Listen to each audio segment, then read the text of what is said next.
Hey, listeners, I have some great news. We got our first sponsor, Bach Trumpets. It's very fitting that they're our first because I've been playing their instruments since I'm 12 years old. Now, I'm thrilled to tell you about the reclamation of the Bach trumpet brand.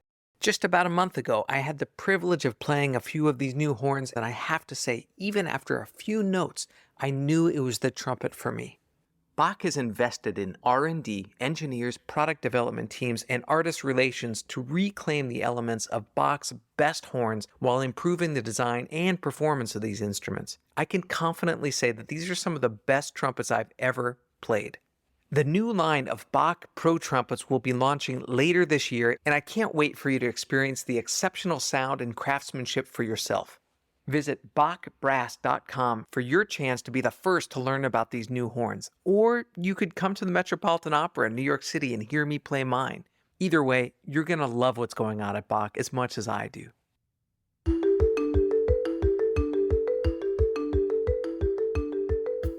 Tine Thing Helseth is the first ever classical artist to win Newcomer of the Year at the Norwegian Grammy Awards.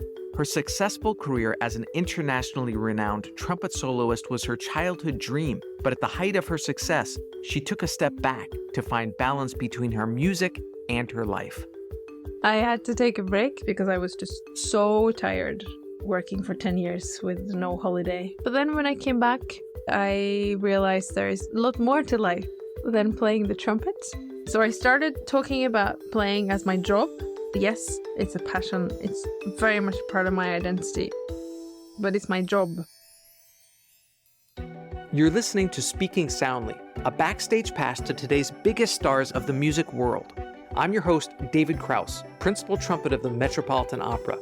During each episode, you'll hear me speak with inspiring performers about their creative process and the personal journey that led them to the stage. I remember teaching one of my students, and we were talking about her musical influences, and the first thing she blurted out was your name. How does it feel to be a role model to so many young musicians? Sometimes it's a bit surreal, actually, or most of the time it's a bit surreal, because basically I'm just me, kind of, now, sitting at home in Oslo, in my husband's gaming chair, so it's like I'm just this normal person, but at the same time, I do know, and I've heard many times from various, people and young people that they get inspired, which is incredible. It's a huge thing. She was going on and on about your technique, your musicianship, and your stage presence and everything, but just as a female trumpet soloist in a field where there are not many, you're a real inspiration to her and so many young women. It's inspiring for me too.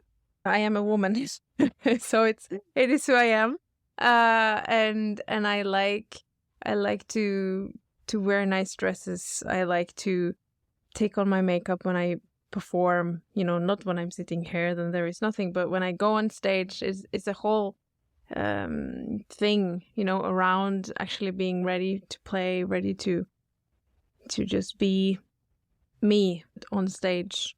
It's a whole package. And I do think that I get especially excited when young girls come up and say that, I play the trumpet because of you, which is, again, surreal. You always appear so comfortable on the stage. And I want to know if that was innate to you, or was that a process? Did you work on just your comfort level of performing? I think it's a journey. And it changes all the time.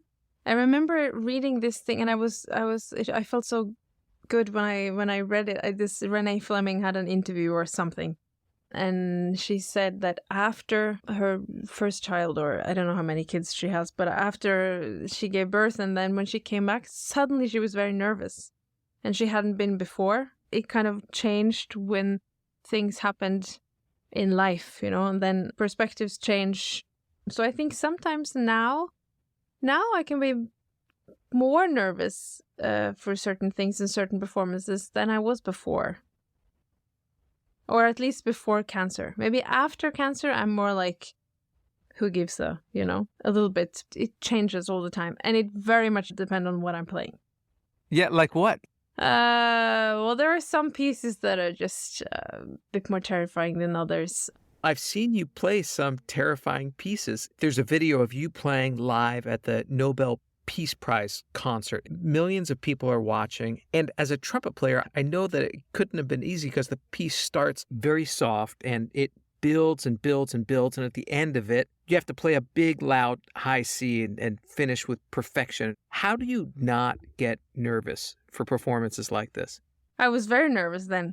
And I was very nervous, especially for what you're saying, because it starts very quiet and then it ends high and loud, and it's supposed to just be effortless. And if you're a bit nervous or you feel cold because you didn't get to play just before you went on stage or whatever, then it's like a nightmare if that doesn't come, you know? So I can be very nervous. A lot of the time I can also then leave the nerves backstage, so I can be like very focused. You know, I have to think that I'm amazing and the best and blah, blah, blah at what I do at that exact moment. The audience needs to just be able to enjoy my performance and not think, ooh, how is this going to go? You know, like when I come on stage, it's part of the package. It's part of me. It also, I know that it looks very effortless. Of course, I've seen that too when I see videos and stuff of myself. It doesn't feel like it looks, but yeah, it is nice that people should just think about the music and not the athletic kind of part of it. Yeah. You performed at the opening of a memorial concert to commemorate the Norway attacks of 2011. Now, before I even consider the somber and emotional tone of the event, can you just set the stage for what I watched? I mean, you were playing from a rooftop, right? Yeah, the roof of the city hall. And it's quite high. I am afraid of heights, which is a thing. But they were like, no, it's going to be fine. You're not on the edge. It will look like you're on the edge, but, you know, there will still be. Okay. Also, the weather was horrible. Like, suddenly it was raining. It was really, really bad. Like, the wind was crazy suddenly. And I wasn't secured because the wind was not supposed to be like this.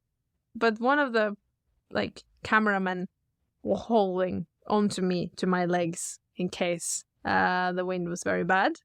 And it was for a very short amount of time, so all good. But yeah, it was a very different experience in many ways. You have some cameraman holding onto your leg in case you blow off a roof and you're deathly afraid of heights?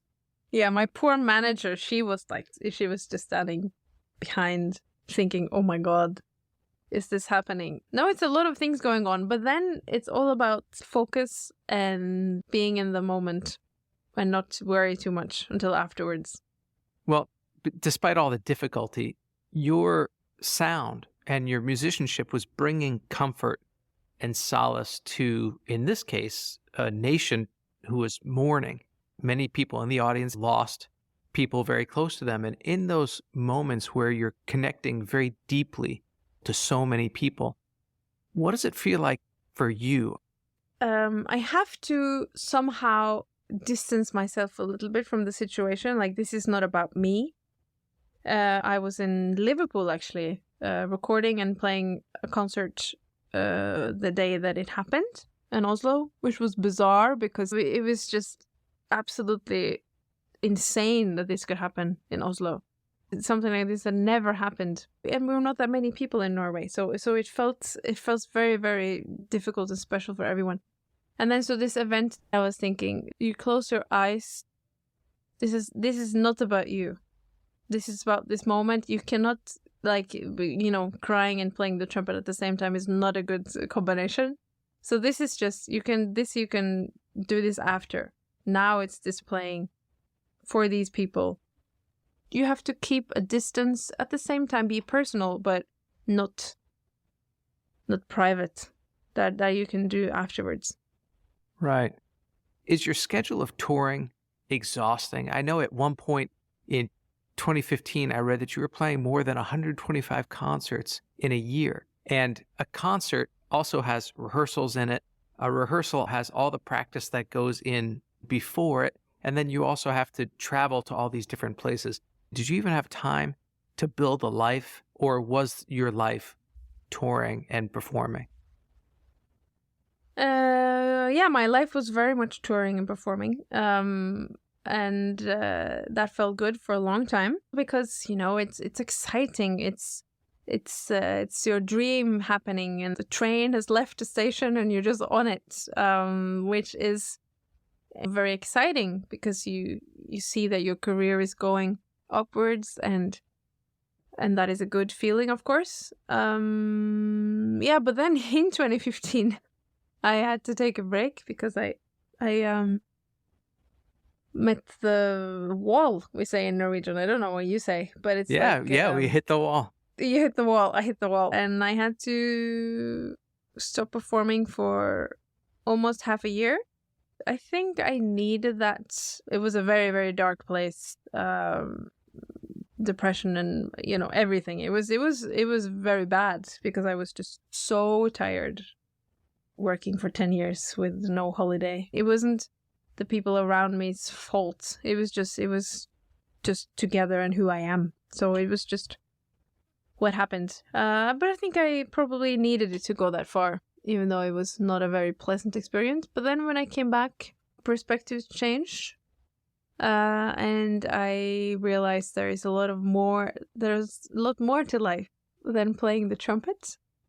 There's many things I would like to do or experience that has nothing to do with music. I think it's easy for musicians also, or maybe not just musicians, but someone that has had this kind of dream or like this idea of what you want to become from a very young age, then it's easy to just think that, oh, but this is why I'm here. So then it's a bit of a so then it doesn't matter if you know, if I get a family or whatever, because this is what I'm supposed to do. And you get a bit of a, I only live for my art kind of. But no, I want much more out of life than playing. So I started talking about playing as my job.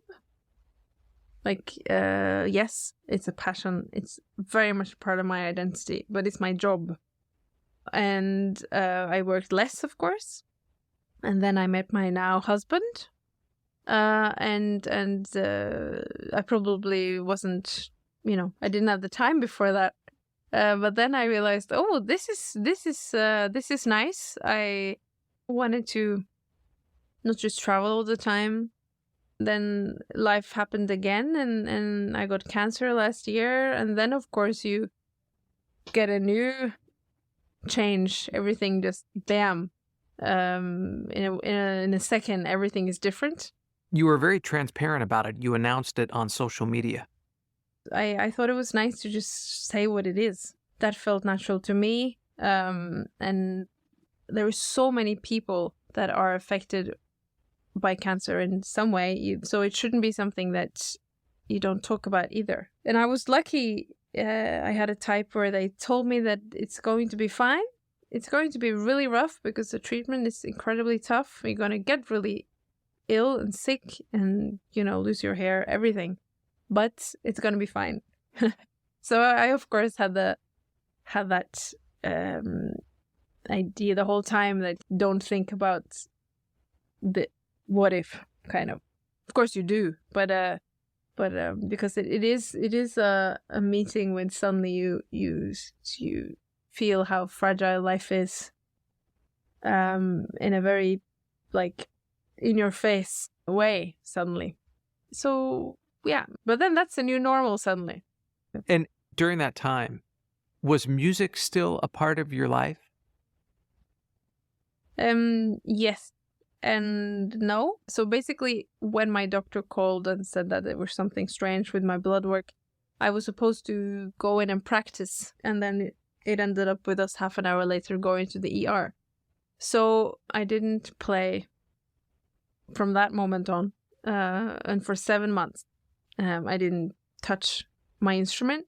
I could have, but I didn't see any reason because now this is a different timeline. You know, now life is just it's happening there, but I'm doing this now, kind of, and then I will come back to this.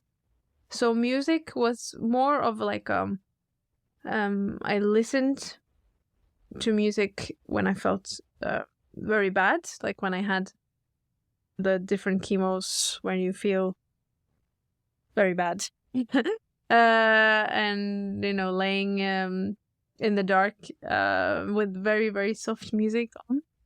So then I used it in a, I don't know, just as a presence, I guess, somehow, like just being there, being like thinking about something else, or just being there. So yeah, I used music in more of a non-professional way, very just like ordinary. Did being away from the instrument for 7 months, having your body diminish and then come back to health, did you ever fear that would affect your trumpet playing when you returned? When I was ill, then I was very much like, I don't care if I ever get to play the trumpet again. I don't care, as long as I get healthy. Because, some of the treatments are rough and they affect nerves and yeah, a lot of things can happen with those kind of treatments, because, it kills what it should kill, but it also kills other stuff that it shouldn't. That's just the part of it, So I was just thinking, I don't care. I mean, I can do something else. But then it was also the whole emotional thing about it. I felt like I made the choice again to play, or to be. One thing is to play, but to be me, like my job, because it is incredible, but it's also incredibly stressful to have to perform on that level. But it's great too, and it's what I know. But it is hard work, and it's a lot of pressure. So you just have to make sure that it's worth it, that it gives you what it should. Otherwise, you can do something else. Because we only live once. And that's something that I really have I could say that before and people say it. And you're thinking, yeah. But then suddenly you're there and it's like, yeah, it's true. It becomes a very like thing that has just changed. Because you meet so many other people and you're in this setting where it doesn't go well for everyone, and people struggles with all sorts of things, and after treatment and during, and yeah, you experience life differently afterwards. I realized, I'm gonna do this. And then playing wise, I'm a bit lucky. It doesn't take me so much time if I have time off to come back. After a week, it felt normal, and not normal, but I mean, I couldn't practice long at all because of, muscles, everything is gone. So you have to like build yourself up. After this whole process, do you remember your first performance back?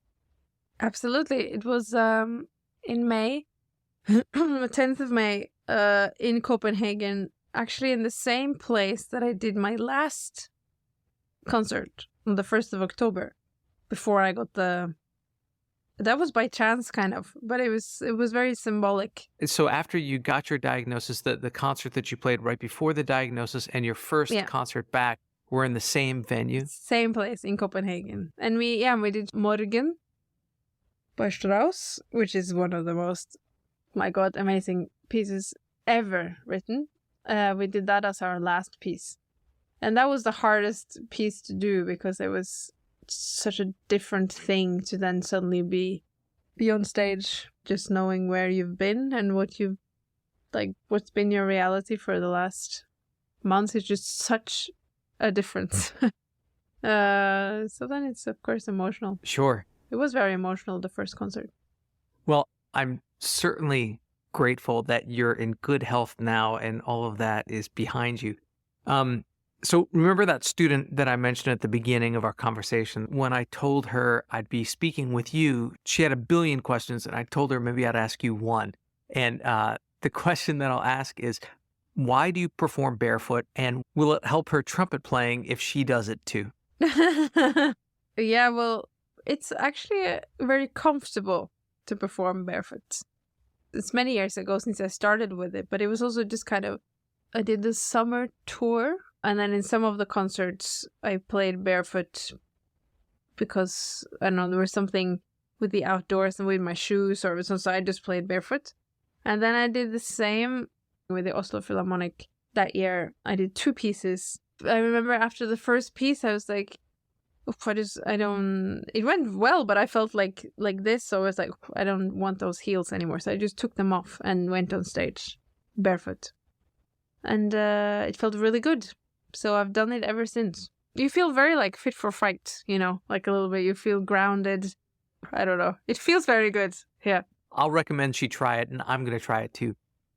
One of the inherent problems in being an international trumpet soloist is that the repertoire is limited. So you're always looking to add to the repertoire. One of those pieces I found really interesting is off your brand new CD, and it's a cow call. I didn't even know cows needed to be called. Living in New York City, the only cows I see are in the supermarket. Is it a pretty common thing in Norway to know these cow calls? No, I mean, I'm also a city girl. Basically, Norway is like a peasant nation, kind of, you know, farmers and stuff like that. We were under Sweden and Denmark for many years, and all our traditional food, it's part of the animal that the rich people didn't want to eat, you know, like it's potatoes and meat and cabbage. Everything is very much that type of nation. And then, of course, farming has been a big part of it, and cows. So I don't know how they do it now, but at least it's everyone's saying that from earlier on, that the girls that, you know, looked after all the different animals that were eating in the fields, to get them back to the barn or back to the place, then they would sing something. And this cow call, Edvard Grieg has done this version of it, but it is a traditional cow call that he heard somewhere, and then he made this arrangement. Well, it's very beautiful. And after I listened to it, I just Googled, what is a cow call? And I listened to videos of these women wearing these long, flowy dresses in a field calling to cows. It's really beautiful. And you capture that vocal quality. In fact, that's something I really admire about your playing, just the sound that you get. Your trumpet sings, and it seems to just float. I think it's part of my identity. That's me. Not it's special for me. It's maybe a wrong way of putting it, because a lot of people have great sound. So it's not that, but like that can be a very, like, my personality shines through. And not only that I can play loud and high and fast and difficult craziness. Yeah, that's one part of it, of course, and that I need to be able to do. But at the end of the day, it's a nice tune. That's actually the most important thing. I hope you enjoyed this episode of Speaking Soundly. If you like what you heard, please tell your friends about it. Spread the word. Be sure to follow, rate us, and leave a review wherever you get your podcasts. To keep up on future episodes, follow us on Instagram at SpeakingSNDLY and visit our website, artfulnarrativesmedia.com. Tune in next week as we hear another inspiring artist speaking soundly.